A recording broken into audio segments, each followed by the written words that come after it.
299 రూపాయలు అయితే 300 రూపాయలు అనేసారు. కాదు సార్, కరెక్టే 300. ఏంటో నువ్వు రూపాయలకే సరిగ్గా చూడలేని వాడివి, ఇంత పెద్ద బిజినెస్ ఏం చూసుకుంటావా నువ్వు? ఏంటి నేను లెక్క తప్పేసానా? అవును. అందులోనూ ఓన్లీ 1 రూపీ. Yes. ఇంపాసిబుల్. అసలు నీకు లెక్కలేరావని నిరూపిస్తే బిల్లు వదులుకుంటావా? మీరు నిరూపించలేకపోతే డబుల్ బిల్ కట్టారా? నేను రెడీ. ఏరా రెడీ. ఓకే, జాగ్రత్తగా విను. సింపులే. ఓకే చెప్పండి. నువ్వు ఇప్పుడు బట్టలు కొట్టు పెట్టావనుకో, పెట్టానండి.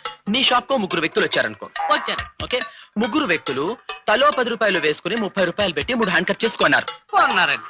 వాళ్ళు 3 హ్యాండ్ కర్చీఫ్స్ కొన్నారు కదా అని నువ్వు 5 రూపాయలు తగ్గించావు. నేను ఎప్పుడు వచ్చానండి. Very good, very good. అప్పుడు మీ కుర్రాడు తీసుకెళ్లి 5 రూపాయలు వాళ్ళకి వెనక్కి ఇచ్చాడు. వాళ్ళు సంతోషించి కుర్రాడికి 2 రూపాయలు టిప్ ఇచ్చి మిగిలిన 3 రూపాయల్లో తలా 1 రూపాయి తీసేసుకున్నారు. క్లియర్? ఓకే, ఇప్పుడు ఒక్కొక్క వ్యక్తికి ఒక్కొక్క హ్యాండ్ కర్చీఫ్ ఎంత పడింది? ఆ మాత్రం నాకు తెలియదు ఏంటండి.